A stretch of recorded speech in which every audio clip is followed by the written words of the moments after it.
की अशा वेळी तिशीपासूनच बायकांनी स्वतःवर लक्ष दिलं पाहिजे आणि ह्या फेजसाठी तिशीपासूनच त्यांनी स्वतःला तयार करायला पाहिजे. लोक म्हणतात की डाएट सुरू केलं, तर लोकांना ना डाएट आणि न्यूट्रिशन ह्याच्यामध्ये फरकच नाही माहिती ऍक्च्युअली. स्टार्ट करायला आपण एक ऍक्टिव्हिटी म्हणून झुंबा, कथक, स्विमिंग जे तुम्हाला आवडतंय, जे तुमच्या विसिनिटीमध्ये आहे ते तुम्ही स्टार्ट करा. But then gradually you have to think, ती क्युरिओसिटी तुमच्यामध्ये डेव्हलप झाली पाहिजे की मी काय करते आणि माझं गोल काय आहे आणि त्याच्याबरोबर हे योग्य आहे का, मग मी त्याच्यासाठी काय केलं पाहिजे. जर झोप नसेल ना तर तू कितीही डाएट कर, कितीही वर्कआउट कर, तुला रिझल्ट येणार नाही. किंवा ओव्हर फास्टिंग होतं, काही खावंसं वाटत नाही, कधी कधी तो स्ट्रेस, कामाचा वर्कलोड. बरोबर. आपल्याकडे ना आपण प्रत्येक इमोशन हे फूडशी जोडलेलं आहे, कळलं का. म्हणजे उपवास इट बिकेम लाईक अरे वा उपवास आहे म्हणजे डबल खायला मिळणार आणि मस्त मस्त चमचमीत खायला मिळणार. एक्झॅक्टली, कळलं का. तर हे इकडे थोडीशी आपल्याला इथे थोडंसं लक्ष दिलं पाहिजे. नाहीतर उपवास करणं हे अगदी उत्तम आहे. कधीतरी तर आपण असं आठवड्यातून एकदा उपवास केलाच पाहिजे. तुमच्या बॉडीला सुद्धा तुम्ही रेस्ट ही दिली पाहिजे, तुमच्या सिस्टमला सुद्धा क्लीन करायला सुद्धा थोडा वेळ दिला पाहिजे. तो उपवास डेफिनेटली करा. दुसरी गोष्ट की जेव्हा तुम्ही कार्ब्स सिलेक्ट कराल तेव्हा जास्त कॉम्प्लेक्स कार्ब्स चूज करा, की त्यामुळे काय होईल, तुमचं शुगर, इन्सुलिन लेवल वाढणार नाही आणि तुम्ही डायबेटिकच्या ह्याच्यापासून थोडंसं लांब राहा. Of course it will take time.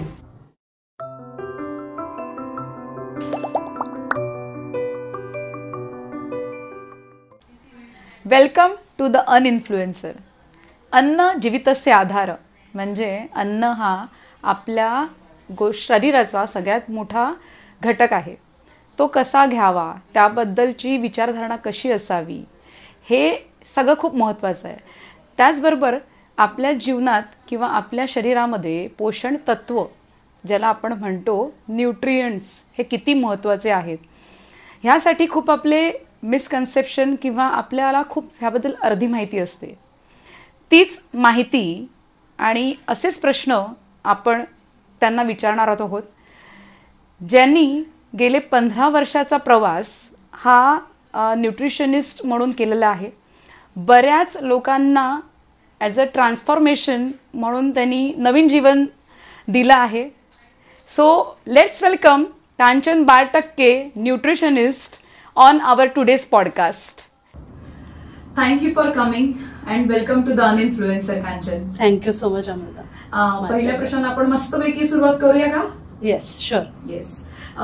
15 वर्षापासून ऍज अ न्यूट्रिशनिस्ट म्हणून तू प्रॅक्टिस करते, तर अशा कोणत्या गोष्टी इन्स्पायर तुला झाल्या किंवा काही अशा घडलं का तुझ्या बाबतीत की हे करिअर म्हणून तू चूज केलंस आणि आज तू ती प्रॅक्टिस कंटिन्यूज करते? बरोबर. सो जर माझा एज्युकेशनल बॅकग्राऊंड पाहिलं ना तर मी बीकॉम केल्यानंतर सेक्रेटरियल कोर्स केला होता आणि पोस्ट ग्रॅज्युएशन केलं होतं ह्युमन रिसोर्समध्ये. पण माझ्या जॉब प्रोफाईलमध्ये मी ताज ग्रुप ऑफ हॉटेल्समध्ये होते आणि तिथे फिटनेस डिपार्टमेंटमध्ये एकदा मी गेले आणि तेव्हा मला असं जाणवलं की हे काहीतरी वेगळं आहे अँड ते मला खूप इंटरेस्ट वाटला. आणि मग त्यानंतर फिटनेसमध्ये मी इंटरेस्टेड झाले आणि मला ते that became my passion then. मग त्यावेळी ना 2 खूप रेप्युटेड कंपनीजमधून मला खूप चांगल्या प्रोफाईलवर अपॉर्च्युनिटीज आल्या होत्या and I thought of पर्सुईंग them. But मग काय होतं, ते एक इनर कॉलिंग होतं की नाही, मला फिटनेस ही फील्ड आणि न्यूट्रिशन हे बोलवते. आणि मग मी जेव्हा माझ्या क्लायंट्सना जे रिझल्ट्स द्यायचे ना, त्यांचे जेव्हा गोल्स अचीव्ह व्हायचे तेव्हा जे जॉब सॅटिस्फॅक्शन होतं ना, it was great, it was amazing. And मग मी डिसाईड केलं की माझं करिअर हेच असणार आहे, न्यूट्रिशन अँड फिटनेस हेच माझं फील्ड असणार आहे. That is how I came into this field. Kanchan, सगळ्यात आजकालचा जो भडसावणारा प्रश्न आहे आणि लोक म्हणजे आताच्या बायका आहोत आपण, तर 40 वर्षानंतर आपल्याला एक मोठा त्रास चालू होतो, तो असतो मेनोपॉज. त्याच्यामध्ये बराच मूड स्विंग आणि खूप प्रमाणात शक्ती नाहीशी होते अंगातली. तर ह्यासाठी तू काय सल्ला देशील किंवा काय असं करावं की ज्याच्यामुळे तो त्रास कमी होईल? अगदी बरोबर बोललीस तू अमृता. काय आहे ना, आपण आपल्या फॅमिलीमध्ये जर बघितलं, आपल्या आजी, मावशी, बहिणी, आई, तर हे जे असतात ना, अगदी स्वतःचं जे हेल्थ असतात ते नेग्लेक्ट करतात, बरोबर. आणि 40 नंतर काय होतं, आपण आहे ना एक मेनोपॉझल फेज मध्ये जातो. सो मेनोपॉझल फेज मध्ये गेल्यावर ना आपले काही हॉर्मोन्स चेंज होत राहतात. ओके, जसं आपला इस्ट्रोजन हॉर्मोन कमी होतं आणि आपल्या मसल लॉस होतो. तर मसल लॉसमुळे काय होतं, आपल्याला ताकद कमी होते कुठलीही गोष्ट परफॉर्म करायला. आता तू साधी गोष्ट बघ ना, की तुला आतमध्ये जर फक्त काहीतरी पोटात काहीतरी गडबड आहे तर तुझा पूर्ण मूडच चेंज होऊन जातो, राईट. तुला ऍसिडिटी झाली आहे, तुझा पूर्ण मूडच चेंज होऊन जातं. तसंच काहीतरी फिमेल्सना या काळात खूप होतं. मग मी काय म्हणेन की अशा वेळी 30 पासूनच बायकांनी स्वतःवर लक्ष दिलं पाहिजे आणि ह्या फेजसाठी 30 पासूनच त्यांनी स्वतःला तयार करायला पाहिजे. मग ते कसं करायला पाहिजे, तर त्यांनी त्यांचं न्यूट्रिशनकडे लक्ष दिलं पाहिजे, त्यांचे व्हायटमिन्स मिनरल्स हे प्रोफाईल पूर्ण केलं पाहिजे, कुठली तरी ऍक्टिव्हिटी केली पाहिजे, त्यांना जी गोष्ट जी आवडते, जे छंद त्यांचे आहेत त्यातला एक तरी छंद कमीत कमी जोपासला पाहिजे. हे सगळं जर का त्यांनी नीट फॉलो केलं ना, तर मग ह्या 40 नंतर त्यांना जे त्रास होतात ना ते खूप कमी होते. बरोबर. पण मला ह्याच्यावरती अजून एक विचारायचं आहे की जसं की तू म्हणालीस की छंद जोपासा, मूड स्विंग्स ज्या गोष्टी आहेत त्याच्यावरती परिणाम करू शकतात, नो डाऊट. पण काही वेळेला असं असतं की लोकांना अजून एक प्रश्न असतो त्याच्यामध्ये की लोक म्हणतात की डाएट सुरू केलं, तर लोकांना ना डाएट आणि न्यूट्रिशन ह्याच्यामधला फरकच नाही माहिती ऍक्च्युली. ओके, तर त्या बाबतीत तू काय म्हणशील, म्हणजे डाएट आणि न्यूट्रिशन हे सेम असतं की वेगळं असतं? बघ, न्यूट्रिशन म्हणजे काय माहितीये का, नर्चर करणं. आपण आपल्या प्रत्येक छोट्यातल्या छोट्या सेलला नर्चर करतोय. म्हणजे काय करतोय, एक झाड आहे, त्या झाडाला फक्त आपण लावून सोडत नाही का, आपण त्याला पाणी देतो, आपण त्याला सूर्यप्रकाश देतो. तसं आपल्या बॉडीतल्या प्रत्येक सेलला आपण नर्चर करायचंय. ह्याला न्यूट्रिशन म्हणतात, बरोबर, राईट. आणि काही लोकांना असं वाटतं की डाएटिंग म्हणजे काय, फक्त उकडलेल्या गोष्टी खायच्या, राईट, फक्त फायबर खायचं, खूप सारं सॅलड खायचं. पण ते तसं नाहीये. म्हणून न्यूट्रिशन इम्पॉर्टंट आहे की त्याच्यामध्ये सगळे घटक येतात. कुठली गोष्ट किती प्रमाणात कुठल्या वेळात खायची हे न्यूट्रिशनचं काम आहे. So you should always seek for a good nutritionist and then you should start your journey. हा प्रश्न तर माझ्याचकडनं आहे तुला की बऱ्याच वेळेला मला असं वाटतं एक्सरसाइज करू, झुंबा करू, योगा करू, स्विमिंग करू, समजत नाही. कारण का कधी कधी कन्फ्युजन होतं आपल्याला, आपला काय इंटरेस्ट आहे कधी कधी समजत नाही. आणि अशा वेळेला काय होतं की we choose a wrong exercise or wrong म्हणतात ना वे ऑफ व्यायाम. ओके, हे आपण चूज एकदम चुकीचं करतो आणि त्याच्यामुळे काय होतं माहितीये का, तो छंद किंवा ती जी आवड आहे ती थोड्या वेळापुरती राहते आणि नंतर मग आपल्याला असं वाटतं की नाही आता झुंबा केला ना, आता आपण ट्राय करूया योगा. मग योगा थोडंसं केला नाही, होतं, सगळ्यांचं होतं असं. प्रत्येक गोष्टी या डोक्यात चालत असतात आणि जसं आपण करतो त्याला विचार आपले थांबत नाहीत. आणि दुसरी गोष्ट ह्याच्यामध्ये की झोप, तर या दोन्ही गोष्टी तू कसं सांगशील, म्हणजे कशा प्रकारे ह्या आत्मसात केल्या पाहिजेत? बरोबर. सो आपण पहिल्या प्रश्नाकडे जाऊया. तू मला विचारलंस की कोणते एक्सरसाइज ऍक्च्युली सिलेक्ट केली पाहिजे. सो आता आपण एक्सरसाइज जेव्हा आपण सिलेक्ट करतो ना, तर आपला दृष्टिकोन थोडा बदलूया. आपण आपली आवड काय, छंद काय, मला आवडतं कथ्थक, बरोबर, तर मी कथ्थक करून एक्सरसाइज करू शकते का? नाही, कारण त्याच्यामध्ये खूप सारे पॉज असणार आहेत, ब्रेक्स असणार आहेत. सो आपण स्टार्ट करायला आपण एक ऍक्टिव्हिटी म्हणून झुंबा, कथ्थक, स्विमिंग, जे तुम्हाला आवडतंय, जे तुमच्या विसिनिटीमध्ये आहे ते तुम्ही स्टार्ट करा. But then gradually you have to think, ती क्युरिओसिटी तुमच्यामध्ये डेव्हलप झाली पाहिजे की मी काय करते आणि माझं गोल काय आहे आणि त्याच्याबरोबर हे योग्य आहे का, मग मी त्याच्यासाठी काय केलं पाहिजे. आणि you should go to a professional आणि त्यांच्याकडून तुम्ही सल्ला घ्या की मी आता काय केलं पाहिजे. सो मला जर विचारलं तर आय विल ऑलवेज सजेस्ट की प्रत्येक स्त्रीने स्ट्रेंथ ट्रेनिंग हे केलंच पाहिजे. जसं मी मगाशी म्हणाले, 40 नंतर एस्ट्रोजन हॉर्मोन कमी होतो, आपल्याला सार्कोपेनिया नावाची एक गोष्ट फेस करावी लागते, ज्याच्यामध्ये आपलं मसल लूज होतात. मसलचं काम काय आहे, स्ट्रेंथ वाढवणं. सो बायकांना स्ट्रेंथची गरज असतेच, शेवटपर्यंत असते, नाही का. आपल्या स्वतःचं शरीर आपण कॅरी करणं हे सुद्धा खूप इम्पॉर्टंट आहे. वय वाढतं तसं ते मसल्स कमी होतात. सो स्ट्रेंथ ट्रेनिंग हे कधीही मी सांगेन की सगळ्यात टॉपवर आहे. आणि स्ट्रेंथ ट्रेनिंगच्या नंतर तुम्हाला योगा करायचंय मेंटल हेल्थसाठी, किंवा तुम्हाला रनिंग करायचंय, सायकलिंग करायचंय, स्विमिंग करायचंय, कुठलाही फॉर्म ऑफ एक्सरसाइज तुम्ही डेफिनेटली करा, but you should always prioritise strength training. Okay, strength training म्हणजे वेट मॅनेजमेंट का? येस, वेट मॅनेजमेंट नाही, weight training. Weight training, yeah. So त्याच्यात तुम्ही वर्कआउट करा, चांगलं वर्कआउट करा. आणि बऱ्याच फिमेल्सना आधी ते खूप ट्रस्ट मी, बऱ्याच फिमेल्सना आधी खूपच बोरिंग वाटतं की अरे जिम जायचं आणि मी वर्कआउट करायचं, ती वजनं उचलायची. आणि ह्याच फिमेल्स ज्या 1-1.5 महिना करायला लागतात ना, त्यांना जाणवतं त्यांच्या बॉडीमधले चेंजेस, आणि मग त्या कार्डिओ करायला रडतात की मला वॉक नाही करायचंय, मला बाकी काय नाही करायचंय, मला स्ट्रेंथ ट्रेनिंग करायचंय. सो हे बेनिफिट्स आहेत त्याचे. तुमचे हॉर्मोन्स चांगले होतात, तुम्हाला फॅट लॉस मिळतो, तुमचा अँटी एजिंग इफेक्ट मिळतो, राईट, तुमचं ब्लड सर्क्युलेशन चांगलं मिळतं, तुमची फंक्शनॅलिटी चांगली होते, राईट. आणि फॅट लॉस तर साईड इफेक्टच आहे याचा, म्हणजे तो होतोच. सो मला नेहमी हेच वाटेल की you should go for strength training. हा पहिल्या प्रश्नाचं उत्तर आहे. दुसऱ्या प्रश्नाचं उत्तर झोप. सो आता झोपेचं मी सांगितलं ना अमृता तुला, तर जर झोप नसेल ना तर तू कितीही डाएट कर, कितीही वर्कआउट कर, तुला रिझल्ट येणार नाही. कारण झोपच पूर्ण नाहीये म्हणजे तुझ्या बॉडीला रेस्ट आणि रिकव्हरीच मिळत नाहीये, राईट. म्हणजे तुझा जो कॉर्टिसॉल हॉर्मोन आहे तो खूप जास्त ऍक्टिव्हेट होतो, कारण तुझ्या बॉडीला रिकव्हरी नाही मिळते. आणि कॉर्टिसॉल जेव्हा ऍक्टिव्ह होतं ना तेव्हा तो जास्त कॅलरी डिपॉझिट करतो, आणि म्हणून फॅट डिपॉझिशन वाढतं. सो झोप, स्ट्रेस हे जर असेल ना, झोप नसेल आणि स्ट्रेस असेल तर तुम्ही कधीही फॅट लॉस करू शकत नाही. म्हणजे तुमची ती प्रोग्रेस खूप हळूहळू होईल, पण देन त्याला खूप बराच वेळ लागेल. So I would always say की weight training and sleep for rest and recovery is must. नाहीतर मग असं नको व्हायला की ह्या गोष्टी आपण केल्या नाहीये, झोप आणि स्ट्रेस, आणि मग कॉन्फिडन्स कमी होऊन मग परत आपण ज्या गोष्टी चांगल्या करायला जातोय तिकडेच त्या गोष्टी होणार नाही आपल्याकडनं. त्याच्यामुळे आय मीन झोप ही महत्वाची आहे. अगदी अगदी, म्हणजे त्याच्याबद्दल काही कॉम्प्रोमाइजच नाही.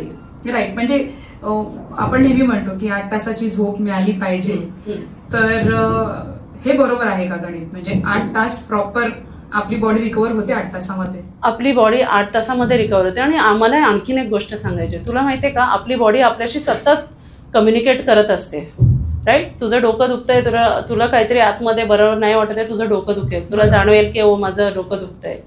हा, जसं आपण मगाशी काहीतरी प्रॉब्लेम झालाय, मला काहीतरी दुखतंय, ह्या साईडला दुखतंय, माझा ऍसिडिटी वाढले किंवा माझं डायजेशन नीट नाही झालंय. Body communicates it with you, but all you have to do is listen to your body. It gives you sign. Listen to your body, give it proper food, give it proper exercise, give proper rest, आणि मग तू बघ magic होणारच आहे. एक असा प्रश्न की यथा अन्न तथा मन, म्हणजे जसे अन्न तसे आपलं मन. ओके, म्हणजे ही संस्कृत मधली एक म्हण आहे. आणि त्याच बाबतीत आपल्याला एक असं जाणवतं की न्यूट्रिशन सुद्धा एक प्रकारचं ऑब्व्हियसली आपण अन्नच घेतो, पोषण तत्व आपण ज्याला म्हणतो. आणि ही जेव्हा पोषण तत्व जेव्हा आपल्या शरीरात जातात, ओके, ह्याचा परिणाम मेंटली पण होतो का?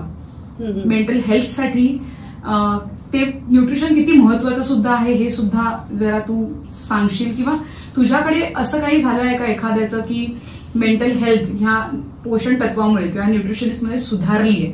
ओके. सो अमृता, एक माझी क्लायंट आहे, कॅनडामध्ये आहे ती. मी हे एक्झाम्पल जरूर मला तुम्हाला सर्वांना द्यायचं आहे. मार्च एप्रिलच्या दरम्यान ती माझ्याकडे आली आणि तिची मानसिक परिस्थिती खूपच म्हणजे खराब होती.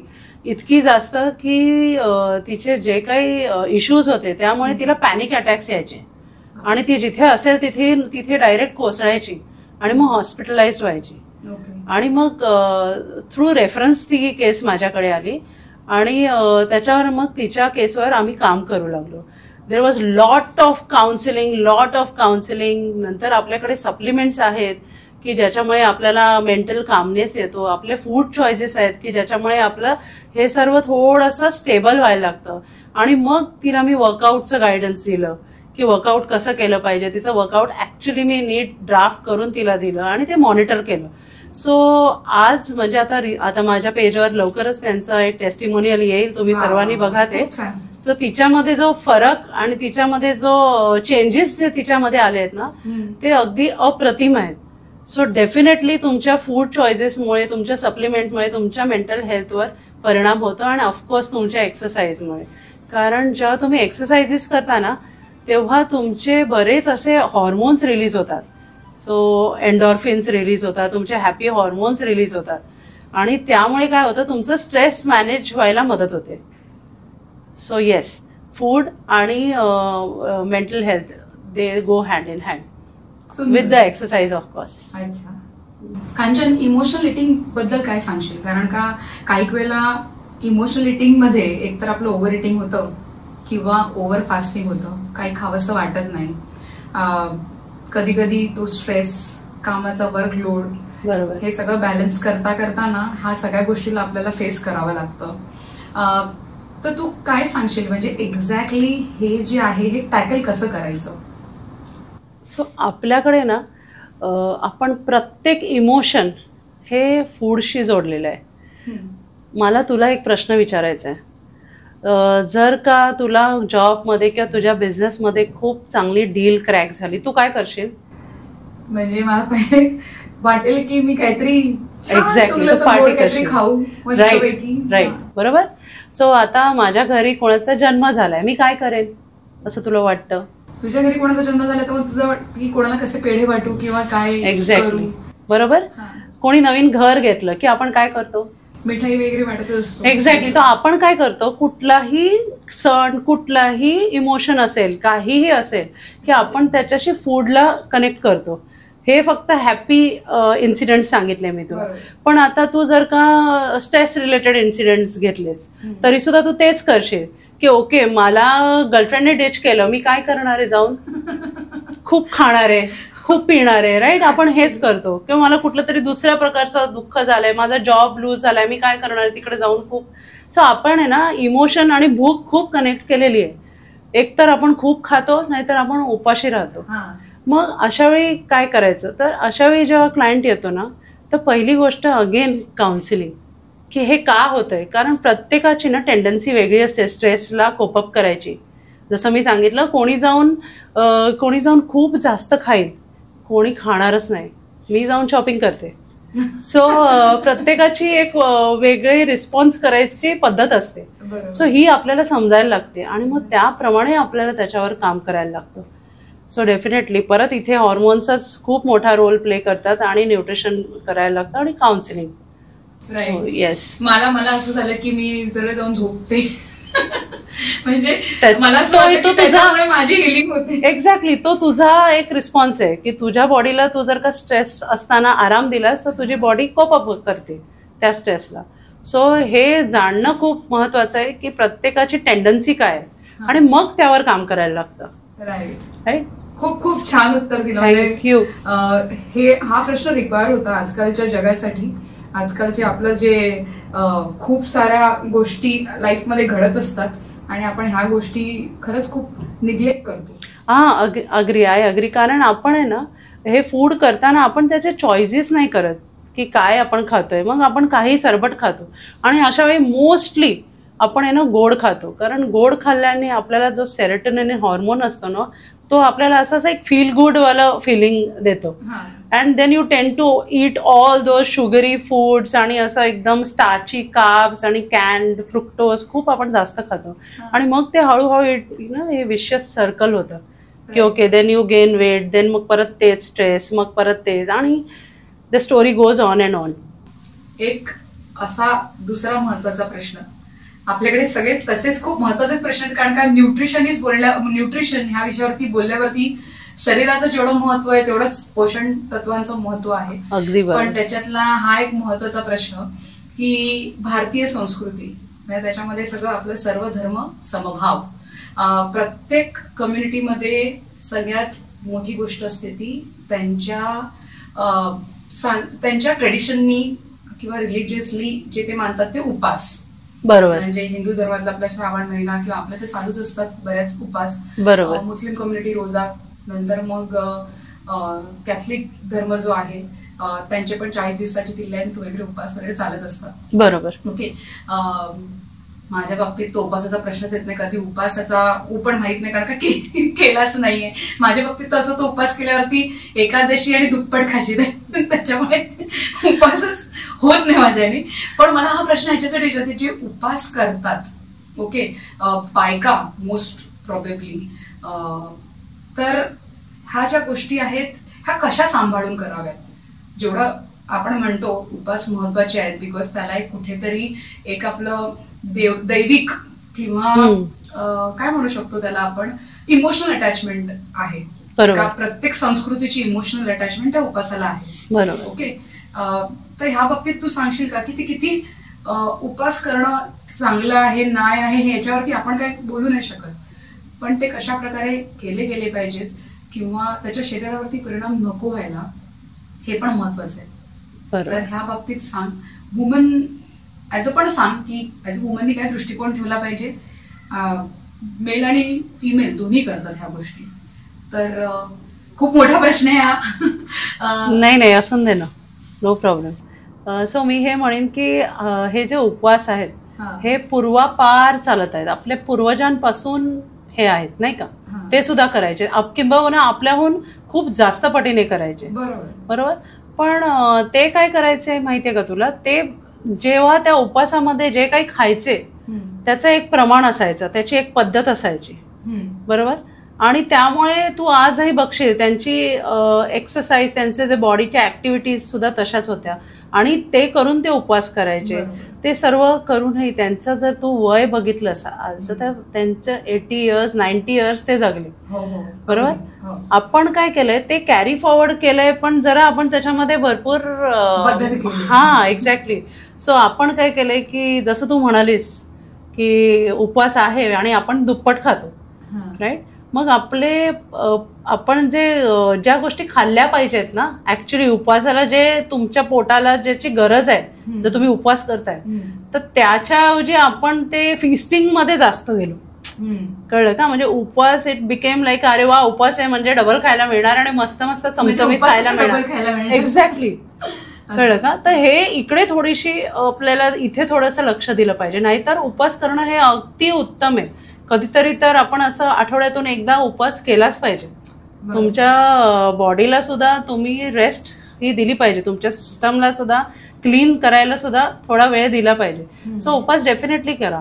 पण एक मी परत सांगेन की 40च्या पुढे किंवा जर तुमची बॉडी तुम्हाला सिग्नल करते की मला नाही जमत आहे, तर मग तुम्ही परत विचार केला पाहिजे, राईट. कारण असेही लोक आहेत जे आता 50 झालेत, 65 झाले तरी ते उपवास करतात, कारण तू जसं म्हटलीस तसं ते इमोशनल कनेक्ट आहे. बरोबर. पण जर तुमची बॉडी ते घेऊ शकत नाहीये ना, तर तुम्ही दुसरा पर्याय बघा. मे बी एकदा जेव्हा असं काहीतरी सोल्युशन्स काढा, असं मला सांगायचंय. उपवास डेफिनेटली करा. आय एम व्हेरी मच म्हणजे in favour of fasting. So go ahead, but follow the proper way. Social media okay खूप खूप छान प्लॅटफॉर्म आहे प्रत्येक आपल्या बिझनेससाठी किंवा सगळ्या गोष्टीसाठी. पण कधी कधी कसं होतं की जेव्हा आपण एखादी रील बघतो मग तशाच रील आपल्याला यायला लागतात. मग त्याच्यामध्ये आपण बघत असतो की ही गोष्ट एखाद्याने अमुक तमुकनी व्यवस्थित सांगितली आहे, ओके, ती मला पटते आता. पण परत दुसऱ्या रीलमध्ये एखादे सांगतं की हे बरोबर नाहीये आणि हे बरोबर आहे. तिसरी रील काढली की ह्या दोघां म्हणजे आपण अगोदर ऐकलेलं ते बरोबर नाही आणि हे बरोबर आहे. त्याच्यामुळे ऍक्च्युअली असं बघायला गेलं तर खूप कन्फ्युजन होतं. ओके. आणि आपल्याला काय दिसतं, आपण क्विक फॉलो करतो ना त्या गोष्टीला, फॉलो पण करतो आणि एक्झिक्युशन मध्ये पण पटकन येतात. कारण का त्या सोशल मीडियाच्या गोष्टी असतात त्या काही काळापुरती पटकन अशा 2 सेकंदातल्या गोष्टी असतात की ज्या आपण करू शकतो. आपल्याला समजतच नाहीये की काय करावं. तर अशा वेळेला जेव्हा कन्फ्युजन होतं डाएट किंवा न्यूट्रिशन मध्ये आणि लोक जेव्हा ह्या गोष्टी चुकीच्या पद्धतीने फॉलो करतात, ओके, आणि त्याच्यावरती शरीरावरती तर खूप दुष्परिणाम होतात. तर ह्याबद्दल तू काय सांगशील? की नो डाऊट आपण कोणाला म्हणू नाही शकत की ह्या गोष्टी चुकीचं बोललं गेलंय त्या गोष्टीबद्दल, पण त्याचं कसं आहे की कोणत्याही गोष्टीचा शरीरावरती परिणाम नको होऊन देत. हेच सगळ्यात महत्वाचं आहे. शरीर हीच खरी श्रीमंती. बरोबर. तर हे जे कन्फ्युजन आहे ना, हे थोडंसं तू दूर करशील का? सो आता पहिली गोष्ट तर हा ना माझा आवडता प्रश्न विचारलायस तू. कारण माझे बरेच क्लायंट्स आहेत जे मला पर्सनल DM मध्ये विचारतात की ही रील पाठवतात आणि सांगतात की हे बरोबर आहे का, हे मी करू का, हे योग्य आहे का. तर असं आहे ना की प्रत्येक व्यक्ती ही कन्फ्युज्ड आहे. सोशल मीडियामध्ये व्हॉट्सअपवर इतकी जास्त इन्फॉर्मेशन आता झाली आहे ना, सॅच्युरेट झालंय ते एकदम, की त्याच्यामुळे लोक कन्फ्युज्ड आहे की मी नक्की काय केलं पाहिजे. माझं त्या सगळ्यांना एकच उत्तर आहे की ब्लाइंडली फॉलो नका करू. प्रश्न विचारा. तुमची क्युरिओसिटी जी असते ना परत तीच जागून द्या आतून. प्रश्न विचारा. कुठलंही डाएट तुम्ही करू नाही शकत. तुम्हाला ते सुटेबल आहे का, तुमचं ब्लडवर्क काय म्हणतंय, तुमचे रिपोर्ट्स काय म्हणतायत, तुमची बॉडी काय म्हणते, राईट. ते खूप इम्पॉर्टंट आहे. ते तुम्हाला समजलंच पाहिजे आणि ते तुम्हाला नाही करणार. म्हणून तुम्ही काय केलं पाहिजे, प्रोफेशनलिस्ट जे असेल त्याच्याकडे गेले पाहिजे. मी असं एक एक्झाम्पल देऊ का तुला. जेव्हा माझा दात दुखतो तेव्हा मी हाडांच्या डॉक्टरकडे जाते का? नाही ना. मी कोणाकडे जाते, बरोबर दाता डेंटिस्टकडेच जाणार है ना. तसंच जेव्हा आपली फिटनेसची गोष्ट येते, आपल्या न्यूट्रिशनची गोष्ट येते, तेव्हा तुम्ही प्रोफेशनलिझमला इम्पॉर्टन्स द्या. ज्यांनी त्याच्यामध्ये अभ्यास केलाय त्यांच्याकडे जा, त्यांना प्रश्न विचारा, तुमचे रिपोर्ट्स दाखवा, तुमचे सगळे प्रश्न, तुमचा काय प्रॉब्लेम आहे तो त्यांना सांगा, गोल्स डिस्कस करा. And then once you get to know की okay this is the path that I need to follow, then you go ahead. बरोबर. असं ब्लाइंडली कोणालाही कसंही फॉलो नका करू.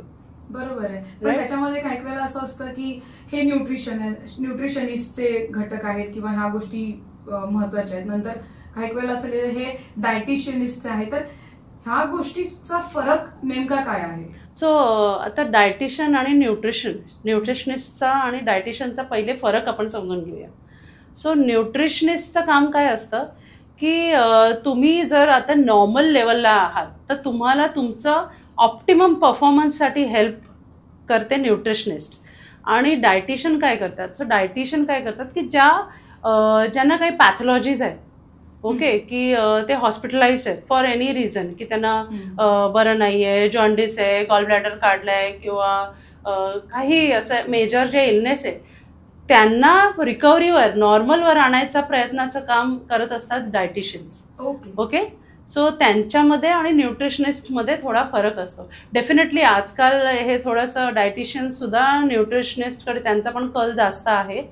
पण हा एक बेसिक फरक आहे त्यांच्यामध्ये. ते क्लिनिकल डायटिशियन्स असतात. म्हणजे त्या क्लिनिक्स मध्ये दिसतात. माझं शिक्षण आहे पूर्णपणे वेगळं आहे का? डेफिनेटली आहे. हो. आणि न्यूट्रिशनिस्ट तुम्ही जे परस्यू करतात ते पूर्णपणे अगदी अगदी अगदी राईट. सप्लिमेंटेशन, कुठलं सप्लिमेंट्स घेतले पाहिजे किंवा अर्गोजेनिक एड्स हे कसे ऍड केले पाहिजे, कोणत्या एक्सरसाइजला किती दिलं पाहिजे, त्याचं प्रमाण काय आहे, त्याचं टायमिंग काय आहे, हे सगळं समजून जे दिलं जातं हे न्यूट्रिशनिस्ट करतात. अच्छा. ओके. आता डेफिनेटली आता डायटिशियन सुद्धा न्यूट्रिशनिस्टचे कोर्स करून पुढे येत आहेत. आता now time has changed, everything is changing. So hopefully परत मी हेच सांगेन की प्रोफेशनल व्यक्तीकडे जा आणि त्यांच्याकडूनच गायडन्स घ्या. फक्त कुठला तरी रील आणि कुठला तरी व्हिडिओ बघून काहीही करू नका. बरोबर. राईट. अजून एक मोठा प्रश्न असा असतो जो मला असं वाटतं 80% लोकांना आहे, तो म्हणजे डायबिटीज आणि कोलेस्ट्रॉल. तर मला म्हणजे विचारायचं भरपूर काही आहे, पण तू काय सांगशील की ह्या ज्या गोष्टी आहेत त्या आटोक्यात कशा आणाव्यात? एक काहीतरी अशी त्याला ट्रिक आहे का की जेणेकरून पटकन तो होणार नाही, पण अशी एखादी सिंपल गोष्ट ज्याच्यानी ऍटलिस्ट ती फॉलो करून हे जे दोन गोष्टी आहेत, ओके, ऍटलिस्ट त्या कमी होतील? बरोबर. सो डायबिटीज हा विषय असा आहे ना, डायबिटीज आणि कोलेस्ट्रॉल सुद्धा, की ह्याच्यावर आपण 3-4 तास सलग बोलू शकतो. थोडक्यात सांगायचं तर मी सांगेन की डायबिटीज आहे ना हा अगदी एका महिन्यात नाही. आपली बॉडी खूप स्मार्ट आहे. आपले बॉडीमधले ऑर्गन्स, एन्झाईम्स, हॉर्मोन्स हे सगळे फ्लश आउट करतात, वर्षानुवर्ष आपल्याला खूप सपोर्ट करतात. पण जेव्हा हे सगळं अति होतं ना तेव्हा मग बॉडी थोडीशी कमी पडते. म्हणजे ह्याला ना इन्सुलिन रेझिस्टन्स अशी एक कंडिशन होते. ती इन्सुलिन रेझिस्टन्स पासून हे स्टार्ट होतो आणि नंतर ते हळूहळू जाऊन आपण डायबिटिक होतो. ओके. डायबिटीस हा एवढा जास्त वाढलाय ना आपल्याकडे. आता माझ्याकडे 10वी मधली पोरं आहेत जे आता प्री डायबिटिक आहेत आणि ऑलमोस्ट 5 जणांमध्ये 2 जण हे प्री डायबिटिक आहेतच. राईट. तर ह्याचं कारण काय माहितीये का? आपलं लाईफस्टाईल हे आपल्याला चेंज केलंच पाहिजे. एक लक्षात घ्या की डायबिटीज आणि ब्लड प्रेशर हे दोघं आहेत ना सायलेंट किलर्स आहेत. तुम्हाला ना बाहेरून अजिबात काहीच वाटणार नाही की मला आतमध्ये काय होते, पण इट इज एक घरामध्ये वाळवी कशी असते माहितीये, बाहेरून घर छान दिसते पण ती आतून पूर्ण पोखरून काढते आपल्याला. तर डायबिटीज आणि ब्लड प्रेशर हे असे 2 आजार आहेत की ज्याच्यामुळे ना तुमच्या आतमधल्या सगळ्या सिस्टम्स ना ते खराब करतं कालांतराने आणि तेव्हा खूप लेट झालेला असतो. सो मला सगळ्यांना हे सांगायचंय पहिली गोष्ट की पहिली गोष्ट तर तुम्ही तुमचं लाईफस्टाईल चेंज करा. नीट झोपा, एक्सरसाइज करा, छान खा म्हणजे काय तर पहिली गोष्ट की तुम्ही पॅकेज फूड बंद करा. खूप जास्त शुगरी ड्रिंक्स बंद करा. हे जे बर्गर्स, पाव, जास्त मैदा, बिस्किट्स ह्या सगळ्या गोष्टी आहेत ना, ह्या सगळ्या गोष्टी ऍक्च्युली आपल्याला माहिती आहेत पण आपण करत नाही आहोत है ना. नंतर चॉईस, आपल्या जे ऑइल्स किंवा आपण जे काही कुकिंग मीडियमचे जे ऑइल्स आहेत, फॅट्स आहेत, हे सगळे चेंज करा. ते बघा कुठले चांगले आहेत आणि चेंज करा. हे हळूहळू तुम्हाला हे सर्व करायला सांगणार आहे. आपल्याला हे डायबिटीस जेवढं आत्ता आहे ना हे पहिले नव्हतं. बरोबर. कारण आपला जो भारताचं जर तुम्ही बघितलं तर त्यांचं जो खाण्याची पद्धत आहे राईट, आपण ज्वारी, नाचणी, बाजरी हे सगळं फूडमध्ये मिलेट्स आपण खायचो नाही का. पण आपण काय केलं, आपण आपला जो खाणं आहे ते सोडलं आणि कोणाला तरी दुसऱ्याला फॉलो केलं. राईट. आणि दुसरं कोणीतरी आपल्याला आता फॉलो करतंय. राईट. मिलेट्स डे सेलिब्रेट करतात, मिलेट्स वीक सेलिब्रेट करतात. सो मला म्हणायचंय की ते पूर्ण परत आणा. बरोबर. ते लाईफस्टाईल परत आणा, एक्सरसाइज परत आणा. बाहेर खूप पोल्युशन आहे, बाकी खूप अशा गोष्टी घटक आहेत जे तुमच्या इम्युनिटीवर, तुमच्या सेल्सवर अटॅक करतायत. राईट. तर त्याच्यापासून स्वतःला सांभाळा. जर तू कोलेस्ट्रॉलचं म्हणालीस तर मला एक गोष्ट सांगायची आहे की कोलेस्ट्रॉल आपला जर जेव्हा आपण ब्लड रिपोर्ट बघतो, लिपिड प्रोफाईल जेव्हा आपण वाचतो त्याच्यामध्ये कोलेस्ट्रॉल हा प्रॉब्लेमॅटिक नाहीच आहे. माझ्या पेजवर, माझ्या इन्स्टा पेजवर प्लीज फॉलो करा आणि तुम्ही त्याच्यावर वाचा. मी त्याच्यामध्ये एक पोस्ट केलेली आहे की कोलेस्ट्रॉल इनफॅक्ट आपल्या बॉडीला खूप गरजेचं आहे. ओके. आपल्या जे सेल्स आहेत त्याच्या बाहेरची जी लेअर आहे, जी शीत आहे, त्याच्यामध्ये कोलेस्ट्रॉल असतं. आपल्या ब्रेनमध्ये मेजरली कोलेस्ट्रॉल हा पार्ट असतो. कोलेस्ट्रॉल आपल्याला कॅल्शियम म्हणजे विटॅमिन्स आणि कॅल्शियम ऍब्झॉर्ब करायला मदत करतं. आपले सेक्स हॉर्मोन्स ह्याच्या कोलेस्ट्रॉलमुळे बनतात. सो कोलेस्ट्रॉल आपल्याला अत्यंत गरजेचं आहे. पण प्रत्येक गोष्ट प्रमाणात असली पाहिजे. बरोबर. राईट. कोलेस्ट्रॉल ऐवजी ट्रायग्लिसराईडकडे लक्ष द्या. ट्रायग्लिसराईड जर तुमच्याकडे जास्त आहे, तुमच्या ब्लडमध्ये जास्त आढळून आलंय ना तर ते प्रॉब्लेम आहे. आणि मग ट्रायग्लिसराईडला तुम्ही कसं कंट्रोलमध्ये आणाल तर परत तेच उत्तर आहे. सगळ्यांचं उत्तर एकच आहे, फूड चॉईसेस तुमचे बदला. पण एखादी अशी गोष्ट तू सांगशील की जी डायबिटीज साठी एक ट्रिक किंवा काय केलं गेलं पाहिजे आणि कोलेस्ट्रॉल साठी काय केलं पाहिजे, सो लगेच फॉलो होईल ते. राईट. सो मी तुम्हाला सांगेन की पहिली गोष्ट की तुमचे बॅलन्स जे मील्स आहेत ना ते बॅलन्स ठेवा. प्रॉपर क्वांटिटीचं प्रोटीन ठेवा, प्रॉपर कार्ब्स आणि प्रॉपर फॅट्स ठेवा. ओके. ही गोष्ट. आणि दुसरी गोष्ट की जेव्हा तुम्ही कार्ब्स सिलेक्ट कराल तेव्हा जास्त कॉम्प्लेक्स कार्ब्स चूज करा की त्यामुळे काय होईल, तुमचं शुगर, इन्सुलिन लेवल वाढणार नाही आणि तुम्ही डायबेटिकच्या ह्याच्यापासून थोडंसं लांब राहाल. Of course it will take time. It is not easy की तुम्ही डायबिटीज आहात आणि लगेच तुम्ही स्वतःला रिव्हर्स केलं असं नाहीये. You have to follow what your doctor has given you. तुमच्या फिजिशियननी तुम्हाला जर का मेडिसिन्स, इन्सुलिन सगळं सजेस्ट केलं, you have to follow that. आणि साईड बाय साईड तुम्ही तुमच्या न्यूट्रिशनवर लक्ष द्या. अच्छा. आणि कसं असतं की आपण आज पर्यंत तेच ऐकत आलो आहोत की हे हेरिडिटीमुळे होतं, की माझ्या आईला किंवा आजीला हे असेल तर मला सुद्धा होईल असं प्रत्येकाला वाटत असतं. तर हे नक्की तसं आहे का, किंवा त्याचा पहिल्यापासूनच आपण त्याची काळजी घेतली, आपल्याला माहितीये समजा आहे तर पहिल्यापासूनच आपण काळजी घेऊ, तर हे नक्की हेरिडिटी असतं का? सो अमृता, माझ्या फॅमिलीमध्ये डायबिटीस आहे, ओके, पण मला नाहीये, कारण मला माहितीये की माझ्या फॅमिलीमध्ये डायबिटीस आहे. सो मी त्याची खूप आधीपासून काळजी घेतली की मला हे होऊ शकतं, हेरिडिटरी जीन्स आहे, सो ते होण्याचे चान्सेस आहेत. पण म्हणून मी त्याच्यावरच सोपायचं का की ओके माझ्या जीन्स मध्ये डायबिटीस आहे, राईट? असं नाहीये ना, आपण त्याच्यावर काम केलं पाहिजे. बरोबर. सो मला हेच सांगायचं की तुम्हाला माहिती आहे तर in fact you should be more careful, right? तुमच्या आणखीन जास्त तुम्ही मेहनत केली पाहिजे, आणखीन जास्त वर्कआउट केलं पाहिजे की तुम्हाला हे डायबिटीज हे हेरिडिटरी येणारच नाही. अँड आय डोंट बिलीव्ह की असं हेरिडिटरी ते येतं, आलं तर मग ते 50-60 नंतर येतं काही लोकांना.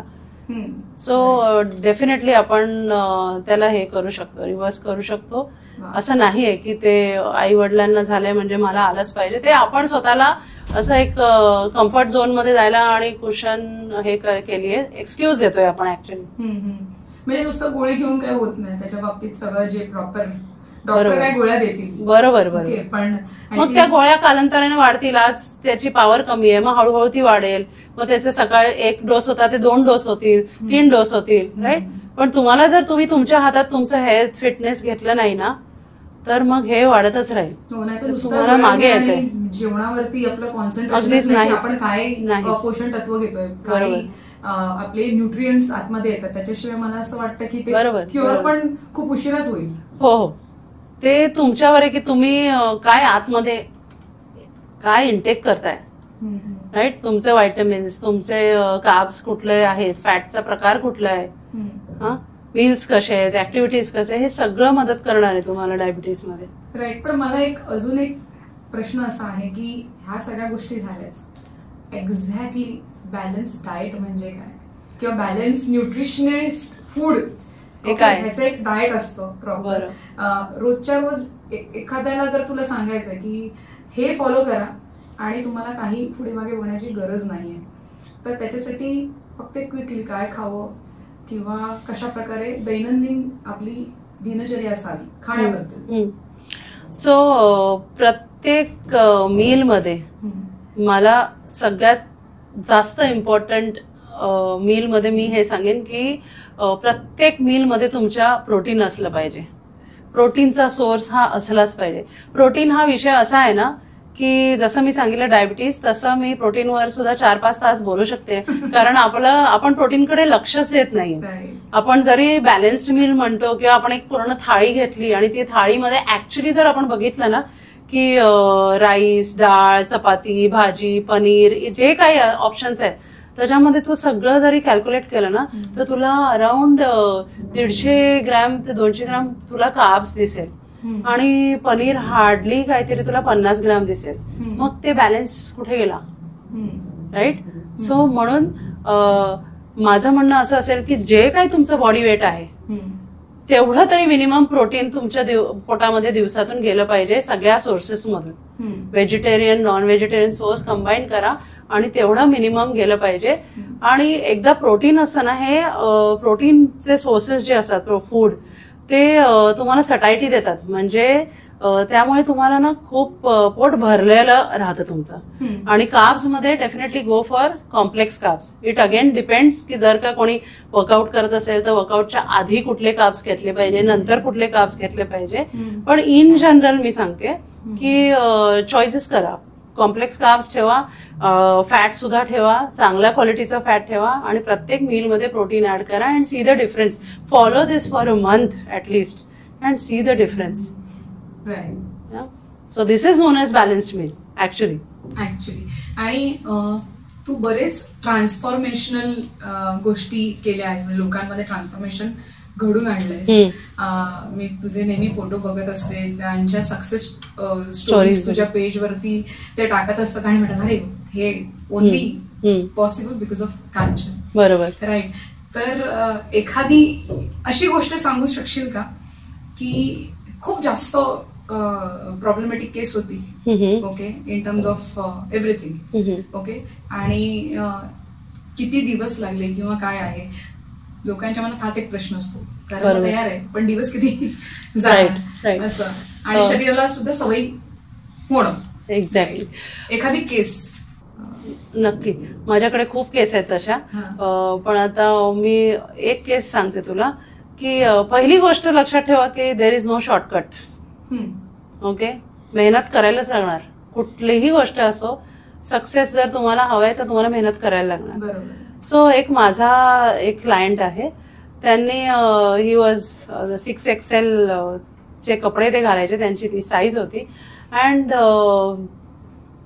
बरेच वेगवेगळ्या लोकांकडून म्हणजे फिरून ते माझ्याकडे आले होते. अक्षरशः म्हणजे उकडलेले कडधान्य वगैरे खायचे, कारण त्यांचं वजन त्यांना कमी करायचं होतं.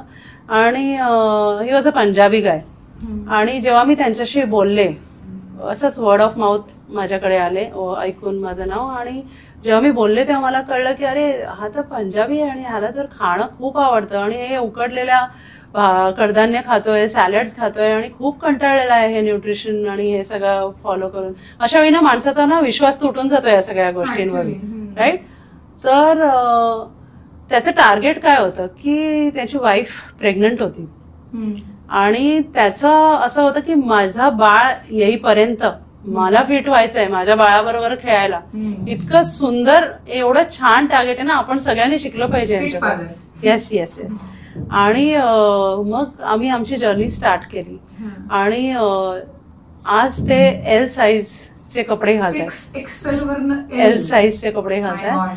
And so it took 9 months. Yes yes yes. So जे तुम्हाला असं सांगतात ना की एका महिन्यामध्ये 5 किलो घालवा किंवा 10 किलो घालवा 2 महिन्यामध्ये, say it depends on body to body also. म्हणजे प्रत्येकाचं मेटाबॉलिझम कसं आहे ते तुम्ही सांगत नाही. And there is lot of muscle loss also involve. तर आपल्याला काय करायचंय की मसल्सना नेहमी प्रिझर्व करायचे आणि फॅट लॉस करायचे, तरच तर ते हेल्दी फॅट लॉस आहे. And I am so happy to share this की त्याची स्ट्रेंथ अजिबात कमी नाही झाली, आजारी तो कधीही झाला नाही, त्याची इम्युनिटी चांगली झाली, त्याची स्किन चांगली झाली. अँड ही लुक्स तो एकदम फिट अँड हँडसम दिसतो तो आता. Exactly. So this is the success story जी मला सगळ्यांना सांगावीशी वाटते की तुम्ही तुमचा वेळ घ्या. एक्झॅक्टली. जेव्हा आपण वजन वाढवतो ना तर ते 2 महिन्यात नाही वाढत, हळूहळू वाढतं. तर तुम्ही एक्सपेक्ट का करताय की वजन जेव्हा कमी होईल तेव्हा ते 2 महिन्यात होईल, असं नाहीये. आपण प्रॉपर प्रोसेस फॉलो करणार आहे. आणि उपाशी राहून उकडलेलं खाऊन ह्या डाएटला काही अर्थच नाहीये. ते तुम्ही 2-3 महिन्यामध्ये कराल, आणि 3 महिन्यानंतर तुम्ही इतके फ्रस्ट्रेट व्हाल की तुम्ही बाहेर जाऊन डबल खाल, राईट. त्यापेक्षा नीट मील्स घ्यायचे. सो रेसिपीज चांगले बनवा, इन्ग्रेडियंट्स तुमच्याकडे मी दिलेले आहेत, तर रेसिपीज चांगले बनवा. मी सुद्धा शेअर करत असते.